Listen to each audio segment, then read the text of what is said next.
ओम श्री परमात्मने नमः। श्रीमद् भागवत महापुराण पांचवा स्कंद। राहुगण का प्रश्न और भरत जी का समाधान।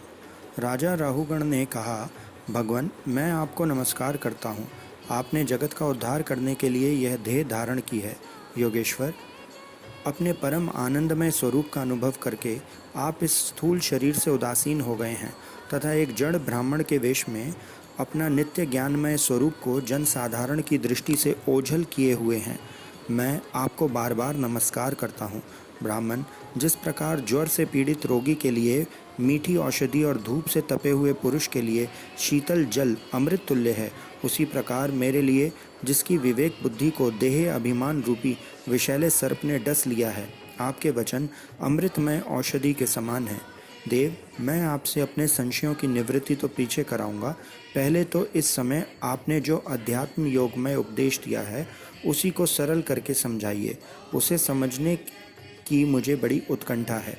योगेश्वर, आपने जो ये कहा कि भार उठाने की क्रिया तथा उसमें जो श्रम रूपी फल होता है, वह दोनों ही प्रत्यक्ष होने पर भी केवल व्यवहार मूल के ही हैं, वास्तव में सत्य नहीं हैं। वे तत्व विचार के सामने कुछ भी नहीं ठहरते। सो इस विषय में मेरा मन चक्कर खा रहा है। आपके इस कथन का मर्म मेरी समझ में नहीं आ रहा है। जड़ भरत ने कहा, पृथ्वीपते, यह देह पृथ्वी का विकार है।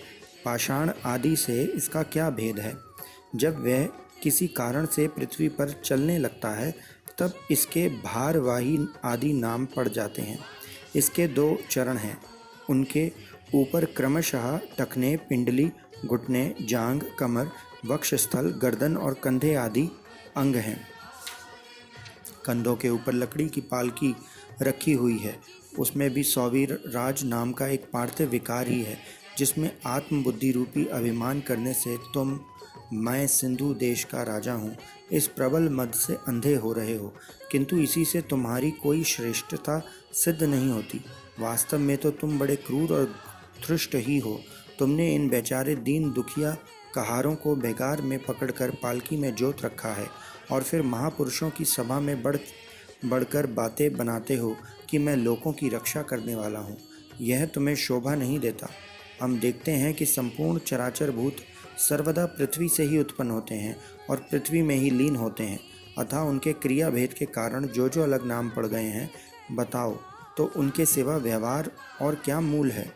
इस प्रकार पृथ्वी शब्द का व्यवहार भी मिथ्या ही है, वास्तविक नहीं है, क्योंकि यह अपने उपादान कारण सूक्ष्म परमाणुओं में लीन हो जाता है और जिनके मिलने से पृथ्वी रूपी कार्य की सिद्धि होती है, वे परमाणु अविद्यावश मन से ही कल्पना किए हुए हैं, वास्तव में उनकी भी सत्ता नहीं है। इस प्रकार और भी जो कुछ पतला मोटा छोटा बड़ा कार्य कारण तथा चेतन और अचेतन आदि गुणों से युक्त द्वैत प्रपंच है, उसे भी द्रव्य, स्वभाव, आशय, काल और कर्म आदि नामों वाली भगवान की माया ही कार्य समझो। विशुद्ध परमार्थ रूपी अद्वितीय तथा भीतर बाहर के भेद से रहित परिपूर्ण ज्ञान ही सत्य वस्तु है। वह संवार्तवर्ती और सर्वथा निर्विकार है। उसी का नाम भगवान है और उसी को पंडित जन वासुदेव कहते हैं। रहुगण, महापुरुषों के चरणों की धूलि से अपने को नहलाए बिना केवल तप, यज्ञ आदि वैदिक कर्म, अन्न आदि के दान, अतिथि सेवा, दीन सेवा आदि गृहस्थोचित धर्म अनुष्ठान, वेद अध्ययन अथवा जल, अग्नि या सूर्य की उपासना आदि किसी भी साधन से यह परमात्म ज्ञान प्राप्त नहीं हो सकता। इसका कारण यह है कि महापुरुषों के समाज में सदा पवित्र कीर्ति श्री हरि के गुणों की चर्चा होती रहती है, जिससे विषय वार्ता तो पास ही नहीं फटकने पाती, और जब भगवत कथा की नित्य प्रति सेवन किया जाता है तब वह मोक्ष आकांक्षी पुरुष की शुद्ध बुद्धि को भगवान वासुदेव में लगा देती है।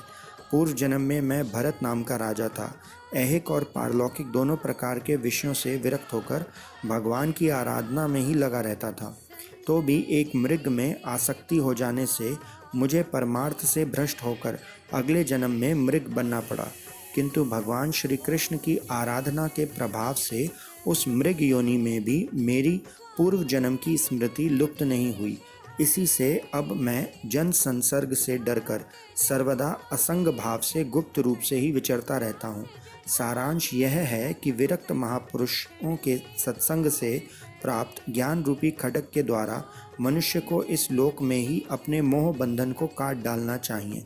फिर श्री हरि की लीलाओं के कथन और श्रवण से भगवत स्मृति बनी रहने के कारण वह सुगमता से ही संसार मार्ग को पार करके भगवान को प्राप्त कर सकता है। इति श्रीमद्भागवते महापुराणे परमहंस्यां साहित्यां पंचम स्कंधे ब्राह्मण राहुगण संवादे द्वादशो अध्यायः।